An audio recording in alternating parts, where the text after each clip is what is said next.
Algunas escenas de este programa han sido recreadas. Algunas escenas de este programa han sido recreadas. En Washington, D.C., el crimen se había convertido en una epidemia. Las pandillas peleaban por el territorio de las drogas, dejando cadáveres a su paso. La Fuerza Policial Metropolitana estaba abrumada cuando la tasa de homicidios aumentó a más de 400 por año. Antes de que los oficiales pudieran frenar la ola de violencia, se convirtieron en los objetivos. Un asesino de policías andaba suelto y la policía acudió al FBI para detenerlo. La evidencia se acumula, no tienen sospechosos evidentes. El centro de comercio es bombardeado. Ted Kaczynski es arrestado. Fugitivo a un prófugo.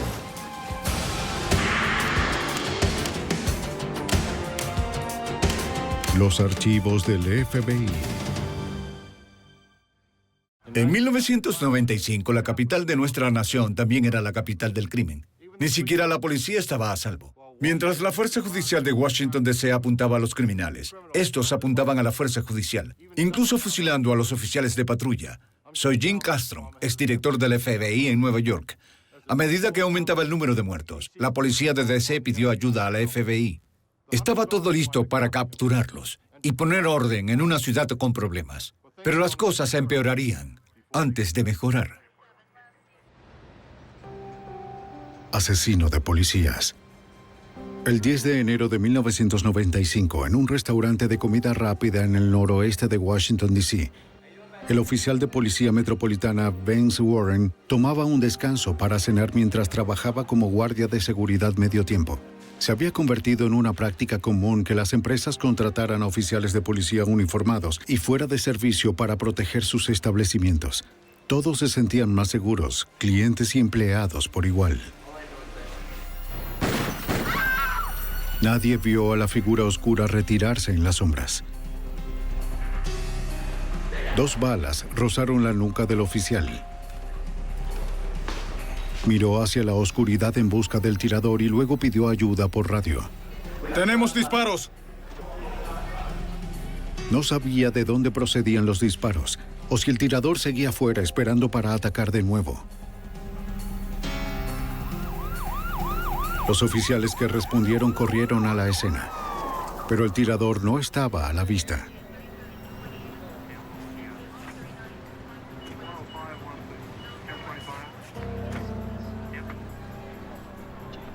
No hubo ningún intento de robo. Al parecer, el único propósito del tirador era matar al oficial.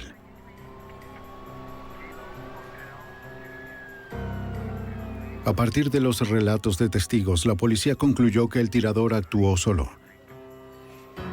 El equipo forense recuperó 2 balas calibre .32 del interior del restaurante.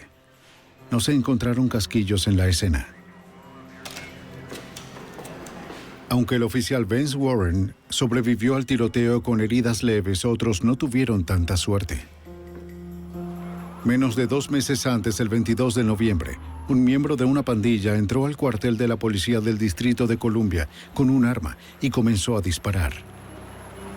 En un instante, un sargento de policía y 2 agentes federales murieron. Otros 4 resultaron gravemente heridos. Sin posibilidad de escapar, el asesino se disparó. La policía no pudo evitar sospechar que los disparos estaban relacionados de alguna manera, a pesar de que no había evidencia que relacionara el ataque del oficial Warren con el tiroteo en el cuartel de la policía. El intento de asesinato del oficial pareció ser un incidente más en una guerra de escalada contra las drogas y el territorio. La policía metropolitana estaba agobiada por el nivel de violencia y el abrumador número de casos.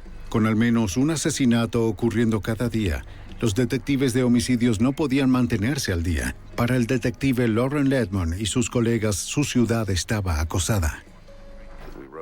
Nos montamos en la ola de epidemia de crack que entró, cobró un alto precio a nuestros ciudadanos en la tasa de asesinatos.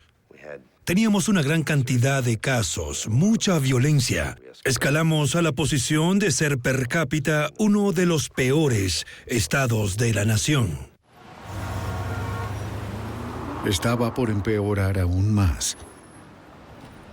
El 17 de enero, a pocas cuadras de la Casa Blanca, el oficial de policía metropolitana Eric Hayes estaba en su patrulla. Un taxi se estacionó al otro lado de la calle. Mientras el oficial llenaba el papeleo, un hombre se acercó a su vehículo.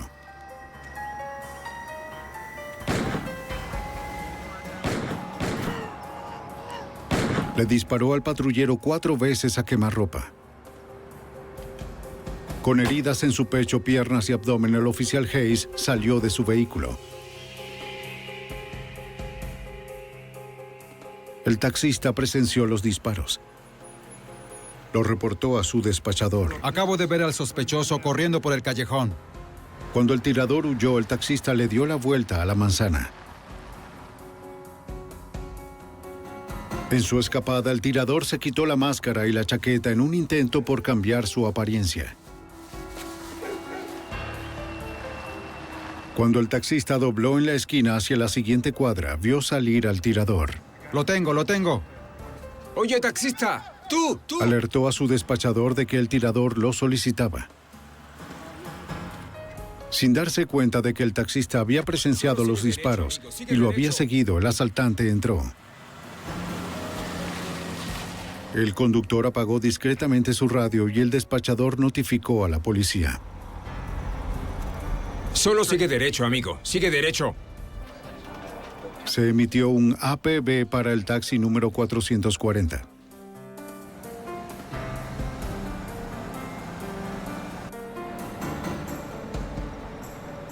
El conductor trató de mantener la calma, esperando que la policía encontrara su auto.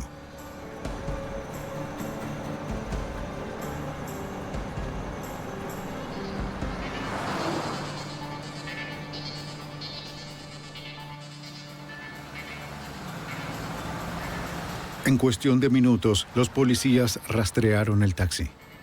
Sigue. El tirador dio una nueva dirección y le dijo que siguiera conduciendo. En un instante, el conductor pisó los frenos. Amigo, te voy a volar la cabeza. El agresor dejó su arma y corrió.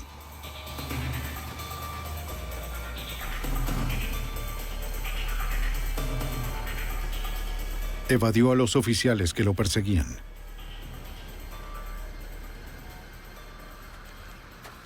La policía recuperó el arma, que contenía 6 casquillos usados, y pidió refuerzos para registrar el área.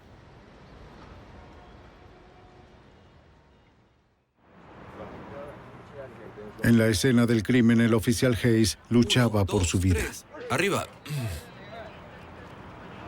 Sobrevivió a la cirugía de emergencia, donde los médicos extrajeron 4 balas calibre .32. Un oficial llamó a una unidad forense para reunir pruebas. Limpiaron la escena del crimen. Antes de reunir cualquier material físico, fotografiaron toda el área. En el callejón encontraron la ropa desechada por el agresor, incluyendo una máscara de esquí negra. Esperaban que las pistas reveladas en el laboratorio pudieran dar con la identidad del tirador. Ante el temor de otro ataque en el punto ciego, el jefe de policía ordenó a todos los oficiales que patrullaran con un compañero y llamaron al FBI. Al agente especial Jay Abbott se le asignó el caso. Pero lo que había sucedido llevó a creer que, Dios mío, podíamos estar tratando con algún tipo de pandilla en DC, que simplemente decidieron encargarse de declarar la guerra a la policía y empezar a matarlos. La policía metropolitana contraatacó con los forenses. Enviaron toda la evidencia física obtenida en las escenas del crimen al laboratorio del FBI, uno de los principales laboratorios forenses del mundo. La ropa recuperada del tiroteo más reciente se envió a la unidad de fibra y pelo. Esta unidad trabaja con 2.500 casos al año en todo el país. El caso de disparos a policías de DC tenía máxima prioridad. Después de rasgar la ropa sobre una hoja limpia de papel blanco, se inspeccionó cuidadosamente la superficie en busca de artefactos. Un examinador descubrió un cabello en la máscara de esquí. Cuando surgiera un sospechoso, una muestra de su cabello sería comparada con la encontrada. Una coincidencia sería vital en un procesamiento exitoso.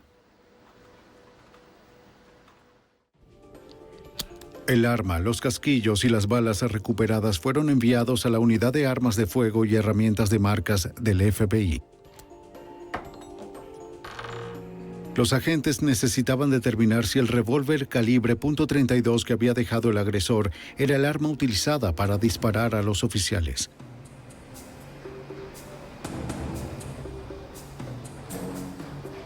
Cada arma posee ranuras de espirales distintas dentro de su cañón. Cuando se dispara una bala, esos surcos dejan una huella en el proyectil.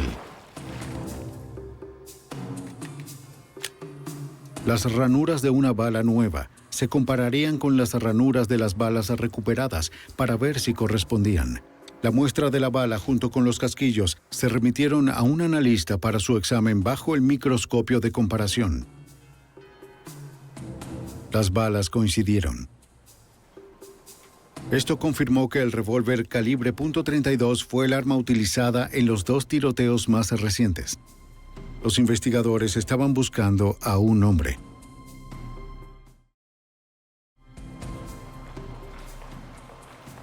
Para encontrar a su sospechoso, el FBI y la Policía Metropolitana llamaron a su único testigo ocular, el taxista. Le pidieron que proporcionara una descripción del agresor a un dibujante de la policía. Yo necesito que nos des alguna información. El taxista describió a un hombre afroamericano con complexión media y mandíbula cuadrada.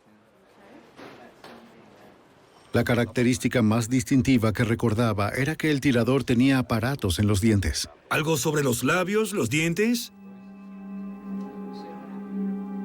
Los investigadores contactaron a los dentistas y ortodoncistas del área para ver si reconocían al hombre en la foto como uno de sus pacientes. El material también se distribuyó a través de la televisión, los periódicos y los comercios locales. La recompensa provocó cientos de llamadas. El agente especial Jerry Bammel ayudó a trabajar en las pistas. Basado en las pistas que generamos, las llamadas que recibimos, las posibles identificaciones de los dentistas y ortodoncistas, identificamos aproximadamente 100 personas que podían ser sospechosas en el tiroteo de los oficiales de policía. Los investigadores trabajaron durante todo el día para reducir el número de sospechosos. Estábamos trabajando los 7 días de la semana en este caso porque tenía cierta urgencia, dado que un sujeto estaba acosando a oficiales de policía e intentando matarlos. Durante varios meses, los sospechosos fueron entrevistados y eliminados uno por uno. Los agentes y detectives no hicieron ningún arresto. Miles de horas de investigación no habían llegado a ninguna parte. Luego, el 26 de abril, el oficial John Movabilsky, de la Policía del Condado de Prince George, en Maryland, fue contratado para vigilar la licorería cerca de Landover, un suburbio del Distrito de Columbia. Un tirador enmascarado se acercó y le disparó a quemarropa.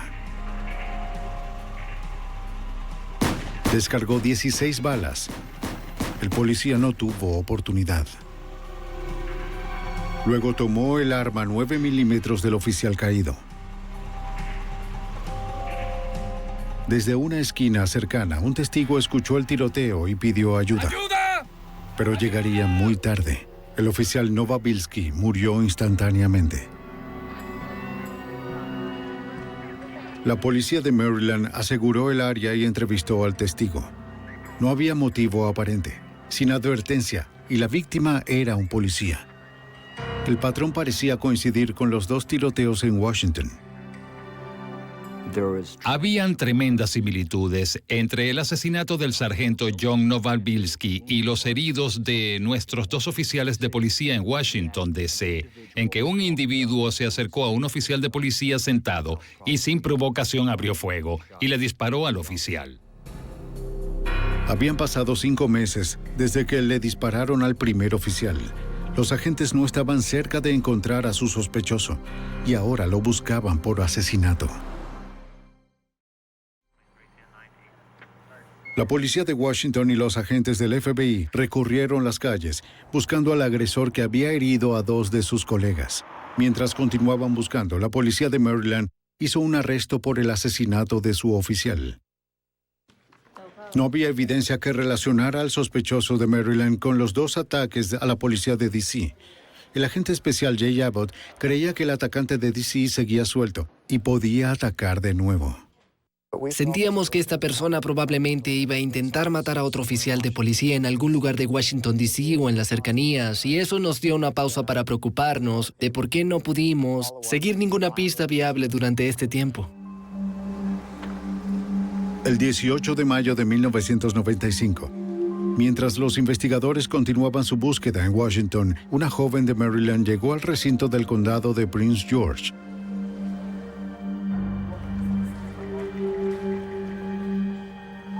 Herida y maltratada, Nadine McRae le explicó al oficial de policía que su novio la había golpeado. Acompañada de una amiga, Nadine McRae comenzó a detallar la viciosa agresión que recibió de la mano de Ralph McClain. Así que a las 9... El agente Bammel recuerda su severidad. McClain intentó matar a McRae la noche del 17, lo cual fue la razón por la que acudió a la policía el 18. La golpeó hasta dejarla inconsciente. También la drogó.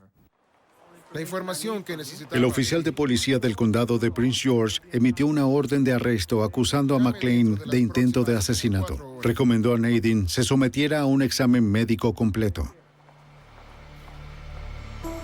Al salir, la amiga de Nadine le suplicó que le dijera al oficial la razón por la que McClain la había golpeado casi hasta matarla. Nadine dudó. Está bien. Tenía miedo de lo que McClain podría hacer si decía algo más. A regañadientes le dijo al oficial de policía lo que sabía.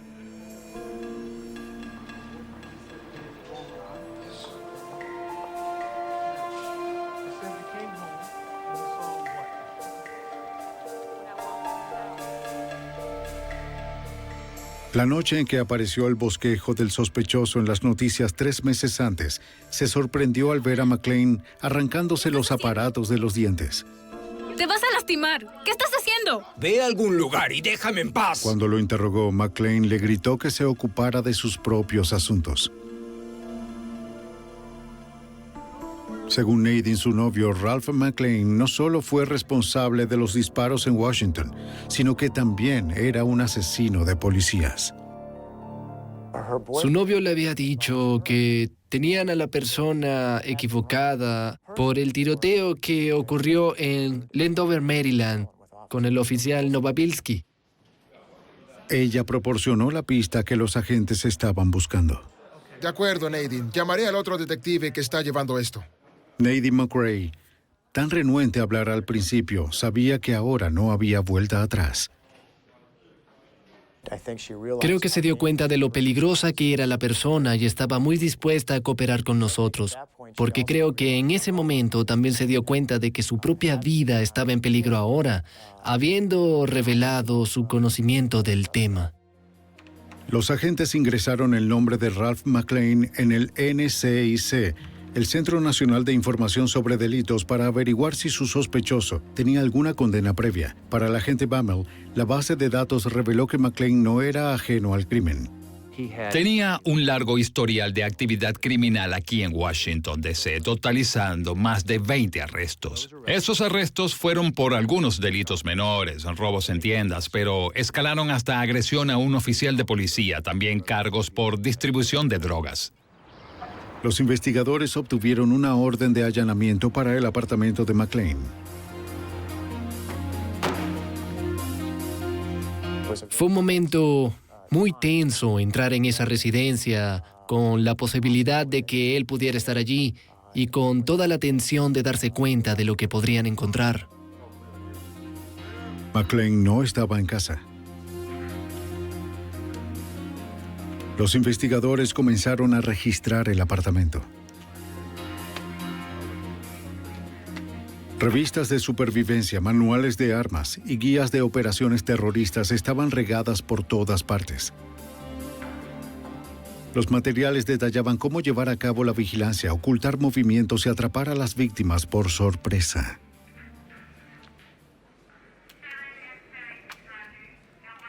Detective. En la sala de estar, el equipo forense descubrió una máscara de esquí negra similar a la que encontraron en el segundo tiroteo. Eso también encaja con la descripción. También descubrieron balas 9 milímetros, el mismo tipo utilizado en la agresión que mató al oficial de Maryland. En un gabinete encontraron más municiones, esta vez de un arma calibre .32. Eso es muy importante para nosotros porque el tirador del sargento Eric Hayes y el oficial Vance Warren usó un revólver calibre 32 en ese tiroteo. Además, se encontró un manual de un arma de asalto Mac 11. Adicionalmente, se encontraron muchos escritos de odio policial dentro de la residencia. Los examinadores forenses buscaron mechones de cabello para compararlo con el que se encontró anteriormente. El equipo tomó muestras de peines, sábanas e incluso del desagüe del lavabo del baño. Fibras. Ten mucho cuidado, no te caiga encima. Si los pelos del apartamento de McLean coincidían con el pelo recuperado de la escena del crimen, los agentes tendrían pruebas forenses contra el fugitivo. Más aquí, déjame sacar el resto.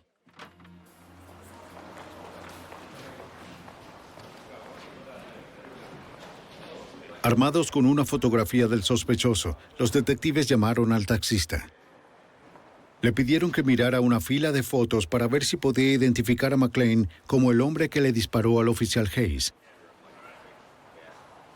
El detective de la Policía Metropolitana, Lauren Ledman, estaba allí para la alineación. El taxista siempre nos dijo, si alguna vez me muestras una fotografía del sujeto, lo voy a reconocer.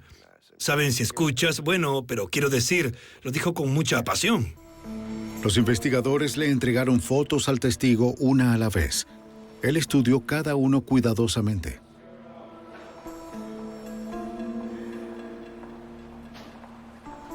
Cuando le entregaron la cuarta foto, todo el incidente aterrador lo inundó de nuevo. Estaba mirando a la cara de Ralph McLean. Estaba hablando con la imagen como si Ralph McLean estuviera allí. Él estaba hablando con él, con la imagen. Fue la mejor identificación que he visto. Digo, le estaba gritando a la foto. Los investigadores ahora tenían dos testigos que señalaron a Ralph McLean como el asesino de policías. La ciencia sería el tercer testigo.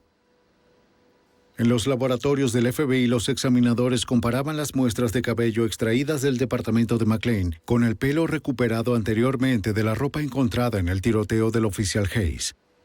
Era la pieza crucial que los investigadores necesitaban para conseguir una orden de arresto para Ralph McLean. En ese momento estábamos armados con evidencia muy seria. Teníamos a la novia con la confesión, el cabello, y redactamos una declaración jurada para la firma del juez de la Corte Superior. En medio de la noche salimos y conseguimos la orden. Pero primero tenían que encontrar a McLean. Los investigadores recorrieron todos sus lugares habituales. El presunto asesino de policías aparentemente había huido del área y los agentes no tenían idea de hacia dónde se dirigía. Ralph McLean era buscado por dispararle a 3 policías en y alrededor de Washington, D.C., matando a uno. Había pasado un mes desde el último tiroteo y los investigadores no tenían pistas sobre su paradero. Para encontrarlo, buscaron la ayuda de su novia, Nadine. Estaba bajo constante protección policial, ya que McLean había intentado matarla. Nadine habló con McLean a través de su teléfono celular. Bien. No sabía que los investigadores estaban escuchando. ¿Quieres que nos veamos? A través de sus conversaciones, el agente especial Jay Abbott y su equipo pudieron rastrear los movimientos de McLean. Pudimos ubicarlo en un punto en el área de Fredericksburg, Virginia, y estábamos muy cerca de arrestarlo en ese momento. Pero desafortunadamente, él fue capaz de evadir nuestros intentos. Sus conversaciones continuaron por 2 días más. Las autoridades sabían que McLean viajaba hacia el sur, a Florida. Pero nunca le dijo a Nadine un lugar específico. Los investigadores se preguntaban si McLean sabía que su novia estaba cooperando con la policía. Ella les dijo que él vigilaba constantemente las noticias en un televisor portátil. Si iban a atrapar a McLean, tenían que sorprenderlo y mantener su nombre fuera de los medios. Eso significaba mantener la orden de arresto fuera del sistema nacional.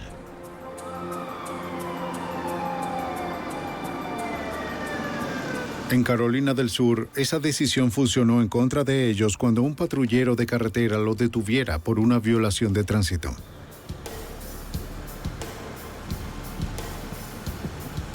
El oficial se acercó y le pidió la licencia de conducir y el registro del vehículo. McLean le mostró su registro y afirmó que su licencia estaba en el maletero. El oficial de Carolina del Sur, a solo unas semanas de retirarse, lo siguió hacia la parte trasera del automóvil.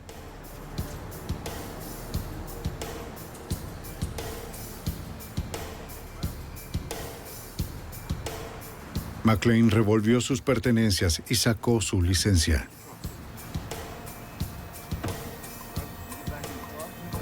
El oficial le dijo a McLean que regresara a su vehículo mientras llamaba para ver si tenía alguna infracción de tránsito pendiente.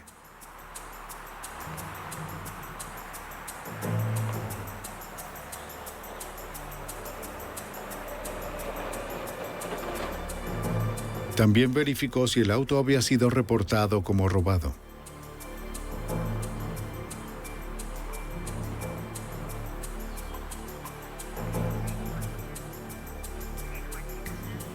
Los archivos indicaron que estaba legalmente registrado por Ralph McLean.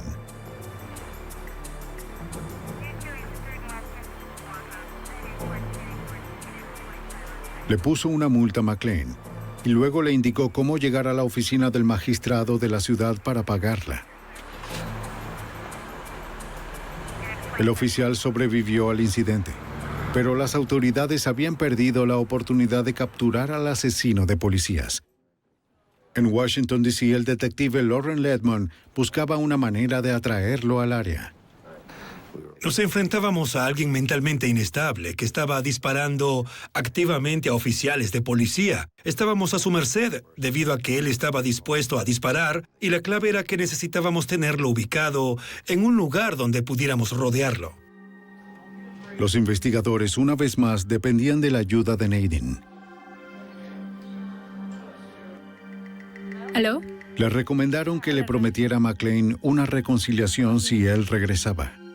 ¿Quieres que nos veamos? McLean dijo que estaba interesado en la oferta, aunque no estaba de acuerdo con cuándo o dónde se reunirían nuevamente. Los investigadores temían perder el elemento sorpresa. Buscábamos un poco de ventaja, pero esa ventaja nos la arrebataron. Los medios se enteraron de todo y transmitieron su nombre, su fotografía y demás. Lo que realmente nos molestó porque nos puso en desventaja. Esperaban que McLean no hubiera visto la transmisión. En el fin de semana del Día de los Caídos, McLean llamó a Nadine. Estaba listo para encontrarse con ella. Está bien. Según lo instruido por el FBI, Nadine sugirió reunirse en un gran centro comercial en el norte de Virginia, un lugar donde los agentes podrían mantener la vigilancia sin ser notados. Cuando llegue al centro comercial. McLean accedió a la ubicación. De acuerdo, hablamos luego. La información fue transmitida a los agentes en Washington. El agente especial Al Buckley, a cargo del plan de arresto, fue notificado. Llamó al equipo SWAT del FBI, que había estado en espera durante varios días.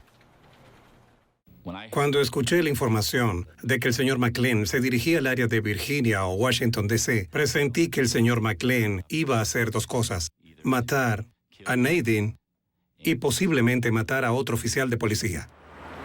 Agentes y oficiales de D.C. llegaron al centro comercial en Tyson's Corner, Virginia. Su primera tarea era establecer un perímetro. Tenían que estar seguros de que una vez que McClane llegara, no se escaparía. En conjunto, el equipo tenía décadas de experiencia. Esto debió ser una operación de rutina. He estado involucrado en varias situaciones de arresto donde los encuentros se llevan a cabo antes de los arrestos y muchas veces se hacen muchas bromas para aliviar la tensión. Debo decir que esa noche fue un poco diferente. Estaba tranquilo y esa fue probablemente la primera vez en mi carrera como FBI que se podía cortar el silencio con un cuchillo. El equipo finalizó los planes y esperaban la noticia de que McClane había llegado. En la estación de policía del condado de Prince George, donde Nadine se mantenía en contacto con McClane, el despachador transmitió información a los agentes en el campo. Tienes rayos X, Charlie. Alfa. El agente Buckley recibió la llamada. McClane había cambiado el punto de encuentro. El fugitivo quería encontrarse con Nadine en Maryland, a casi 40 kilómetros de donde el equipo SWAT se había reunido. El repentino cambio de planes fue preocupante. La llamada sugirió que McClane podía saber que estaba siendo perseguido. El buscado asesino de policías Ralph McClane se dirigía a la plaza de Greenbelt, Maryland, para confrontar a su novia Nadine. Un equipo del FBI SWAT corría hacia allá para interceptarlo. Dado que McClane había cambiado la ubicación de Tyson's Corner, Virginia, los investigadores sospecharon que el fugitivo armado sabía que Nadine estaba cooperando con las autoridades. El agente especial Jay Abbott estaba muy preocupado. En el momento, comenzamos a sentir que él tenía sospechas de lo que estaba sucediendo, de lo que sucedía. Dadas esas sospechas, que aumentaron aún más el sentido de urgencia, no estábamos seguros de que realmente apareciera en uno de estos lugares para encontrarse con Nadine. Pudo haber empezado a oler que era una trampa. Cuando se acercaron, los agentes apagaron su luz azul y monitorearon constantemente la radio. Un despachador de la policía transmitió las actualizaciones a los agentes en el campo. Los mantuvo informados sobre los planes de McClane gracias a las conversaciones con Nadine. 1051. 1051 a 6 cuadras de Jefferson Square. Los agentes estaban a merced de los caprichos del fugitivo. Después de cambiar la ubicación varias veces, el equipo se enteró de que McClane decidió reunirse en una estación de servicio frente a la plaza Beltway. Se apresuraron a establecer un perímetro alrededor de la estación de servicio. Los agentes esperaban tener tiempo suficiente para asegurar el área. Una vez en el lugar, esperarían a que McClane apareciera o llamara a Nadine. El detective Ledman tomó su posición en un campo frente a la estación de servicio. Creía que McClane aparecería para ver a Nadine a pesar de las sospechas de una trampa. Ni siquiera sabíamos si realmente quería verla. Sentimos que él solo estaba tratando de ponerla en su campo de tiro para matarla. ¿Por qué? Porque ella era la única testigo auditivo del tiroteo del oficial de policía. Mientras el equipo continuaba reuniéndose, Nadine permanecía en la sede de la policía en el teléfono celular con McClane. Asegurando la posición más cercana a la estación de servicio, llegó el agente veterano de 20 años, Bill Christian. El patio de la escuela al otro lado de la calle ofrecía el mejor punto de ventaja.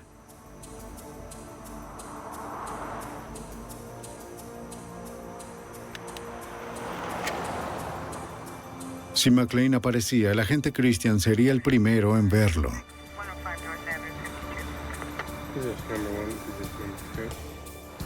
Otros miembros del equipo se establecen en calles cercanas con la esperanza de detectar el auto de McClane cuando se acercara. La presión aumentó mientras esperaban y observaban. Estaba muy tenso. Al Buckley y yo estábamos sentados en un vehículo a unos 200 metros de distancia tratando de dirigir la actividad de varias personas. Estaba muy tenso. Recuerdo haberle dicho cuando estábamos en el auto, solo espero que podamos atraparlo sin que nadie salga herido. Finalmente se notificó al equipo que el sospechoso había llamado a Nadine. se quejó de no verla en la estación de servicio.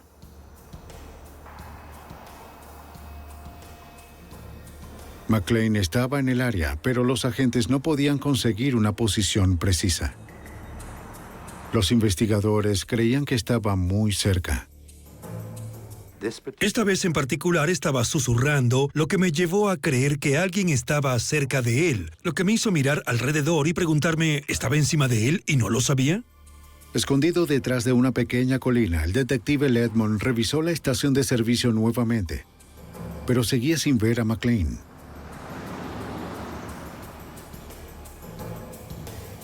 Mirando a su derecha, el detective podía ver el auto de Christian. Desde su posición, Christian también examinó el área, pero tampoco vio rastros del fugitivo. En ese momento, un oficial local se acercó al auto de Christian por detrás. El patrullero, inconsciente del plan de arresto, pensó que el auto del agente parecía sospechoso.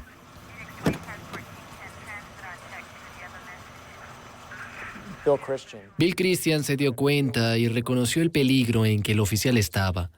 Salió de su vehículo, caminó hacia el otro vehículo y le mostró sus credenciales. Esa acción probablemente identificó a Bill Christian, a Ralph McClane, como una persona de la fuerza judicial. El oficial apagó sus luces y se alejó de la escena.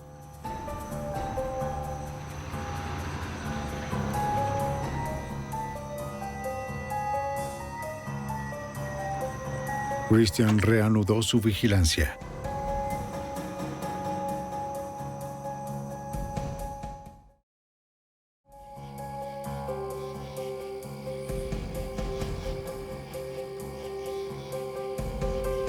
Mientras los investigadores observaban a McClane, él los observaba.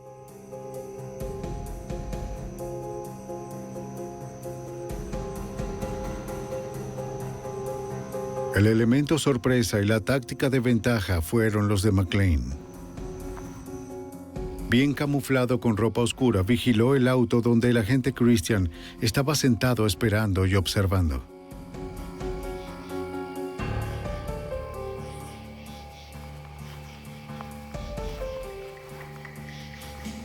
Avanzó lenta y deliberadamente sobre la posición de Christian.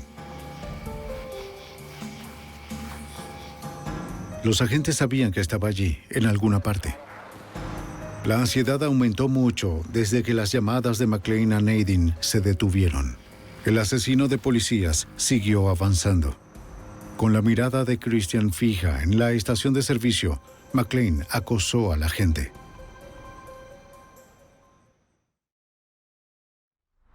Agentes del FBI y detectives de D.C. rodearon una estación de servicio en Greenbelt, Maryland, esperando que el asesino de policías, Ralph McClane, apareciera. El equipo de arresto sabía que estaba cerca, pero no sabían dónde. McClane avanzaba hacia el agente Billy Christian desde las sombras.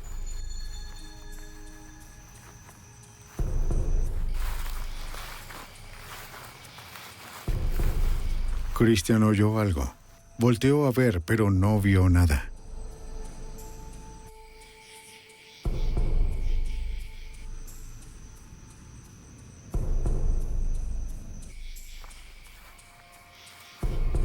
Lo oyó de nuevo. Miró a su alrededor, pero no había nadie. El perfil bajo de McClane lo escondió debajo de la línea de visión del agente.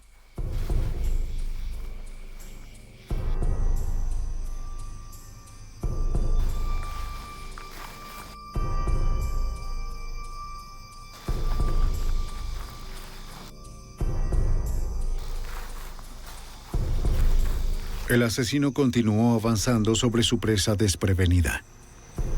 Levantándose más allá de la línea de visión del agente, McClane levantó su ametralladora Mac-11 y apuntó a Christian.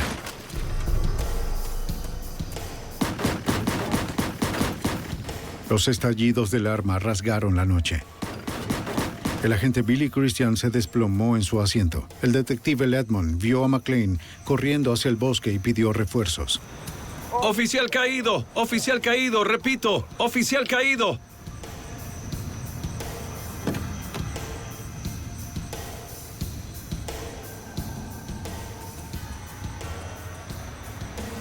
El detective sacó al agente sangriento del auto, lo tendió en el piso e hizo una segunda llamada de asistencia. Detective Ledman pidiendo refuerzos ya. Los agentes Jay Abbott y Al Buckley fueron de los primeros en responder. Escuchamos una llamada por la radio de disparos y el sujeto estaba corriendo. Cuando nos detuvimos en el auto de Billy Christian, nos dimos cuenta de que a Billy le habían disparado. La ventana se había reventado. El detective Ledman intentó ayudar al agente caído antes de que llegaran las unidades de rescate. Le había disparado en el punto ciego a su izquierda en un ángulo de 45 grados. Y había disparado varias veces. Estaba muerto. El asesino de policías había reclamado otra vida.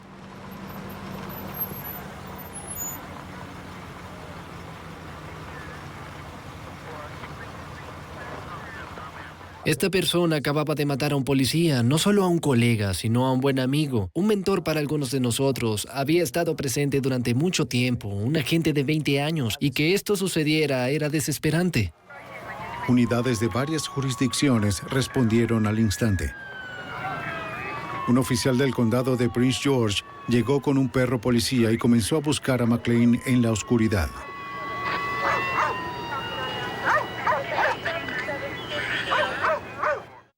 Recuerdo verlo corriendo hacia el auto de Billy, mirando a Billy y olfateando la puerta, el área de la puerta y luego dando la vuelta, tratando de regresar a la escuela. El equipo corrió deprisa en la oscuridad con el perro y sus revólveres de servicio semiautomáticos. No sabían si estaban caminando hacia otra trampa. Comenzamos en la zona boscosa. Apagué mi linterna, recuerdo haber encendido y apagado mi linterna porque en ese momento temía que si la mantenía encendida, el señor McLean podría enfocarse en cualquiera de nosotros. La oscuridad trabajó a favor de McLean. Fuimos al bosque en un intento de al menos tratar de localizar por dónde se había escapado y a dónde iba. Y probablemente era un error de juicio hacer eso cuando lo miro en retrospectiva, pero así estaban las emociones en ese momento. El equipo siguió adelante, pero McLean tenía suficiente ventaja para planear un engaño. Como escapó de la escena después de dispararle a Bill Christian, tenía los medios para llamar al 911 e informar que había visto a un hombre con un arma saliendo del área en un vehículo. Este era un esfuerzo obvio de intentar arrojarnos a los que estábamos en la otra dirección para tratar de ayudarlo a escapar. Al rastrear la llamada, los agentes sabían que todavía estaba en el área, pero no sabían exactamente dónde.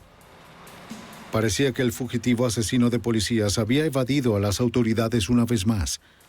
Corrió por el estacionamiento de la plaza cercana. El equipo estaba enfurecido por el asesinato de Billy Christian. Se armaron para continuar la persecución. Agentes e investigadores locales se comprometieron a detener al asesino de policías antes de que volviera a matar.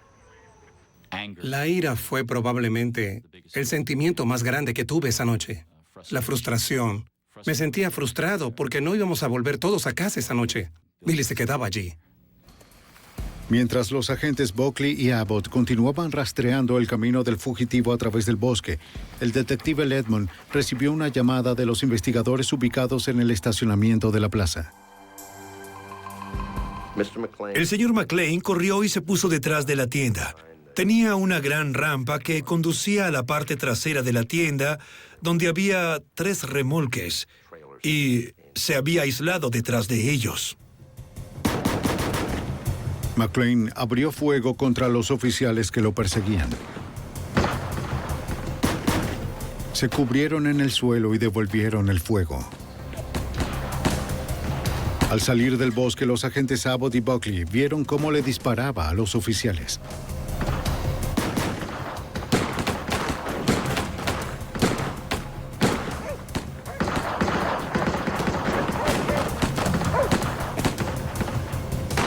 Sacaron sus armas y se unieron a la lucha. McLean estaba enclavado y bien armado. Los oficiales estaban atrapados.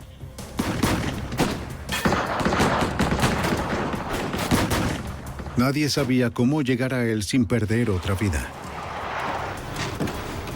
El miembro del equipo SWAT del FBI, Jerry Bammel, llegó a la escena. Apuntó al fugitivo, pero no tuvo un tiro claro. Vio la oportunidad de franquear a McClane y maniobró a su derecha.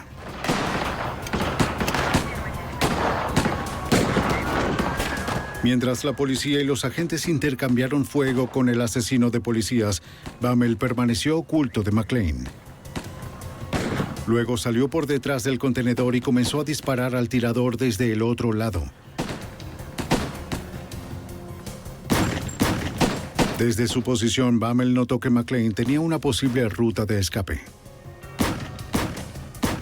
El muelle de carga terminaba con una barandilla y luego un muro de 3 metros de altura. Me di cuenta de que posiblemente McClane podría saltar ese muro y huir al área de estacionamiento inferior donde no había agentes ni oficiales en ese momento. Bammel le bloqueó la salida a McClane con disparos. Ahora McClane le estaba disparando a los dos lados.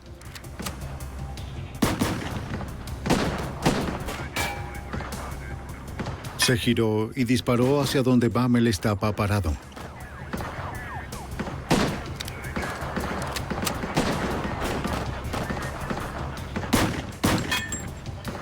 El agente devolvió el fuego. Le dieron a McClane.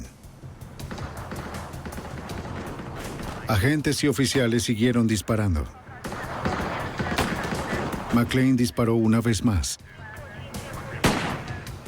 Luego hubo silencio. Esperé un momento y luego hubo una llamada. Algo así como, está herido, está herido. Bammel dudó antes de avanzar a la posición de McClane para asegurarse de que no era otro truco. Mientras los oficiales y agentes esperaban en el estacionamiento con las armas listas, el agente Bammel se abrió paso a lo largo del remolque para acercarse a la figura inmóvil. Otro agente avanzó por el otro lado. A medida que avanzaban, un oficial gritó desde la oscuridad que veía movimiento. Iba a disparar 2 veces más a McClane. Tan pronto como gritó eso, grité, no disparen, no disparen, debido a que me preocupé de inmediato por el hecho de que nos habíamos puesto en una situación de tiroteo mortal.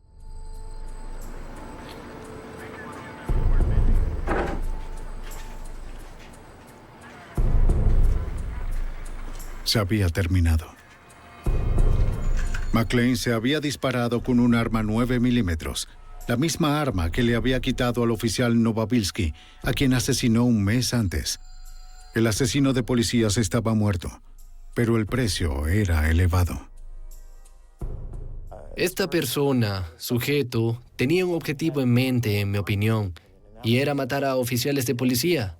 ¿Por qué? Nunca lo sabré. Me parecía evidente que eso era lo que había decidido hacer, por el motivo que fuera, en algún momento de su vida. El agente Billy Christian estaba por retirarse cuando fue asesinado. Había trabajado con el agente Bammel durante su larga carrera. Billy había sido un agente del FBI durante 20 años. Era un tirador experto, un instructor de armas de fuego, uno de los primeros miembros del equipo de rescate de rehenes del FBI, equipo de tácticas y armas especiales a tiempo completo, y también fue miembro del equipo SWAT del campo de Washington. Los nombres del agente William Christian y el oficial Novabilski se agregaron al monumento conmemorativo de la Fuerza Judicial, conmemorando a aquellos que han caído en el cumplimiento del deber.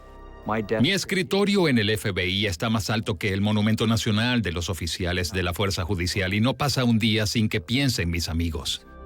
Su sacrificio permanece vivo y se recuerda cada día de los caídos. Hay ese sentimiento cuando pierdes a un agente, hermano o hermana, un oficial, que una parte de ti está perdida y que nunca se olvidarán.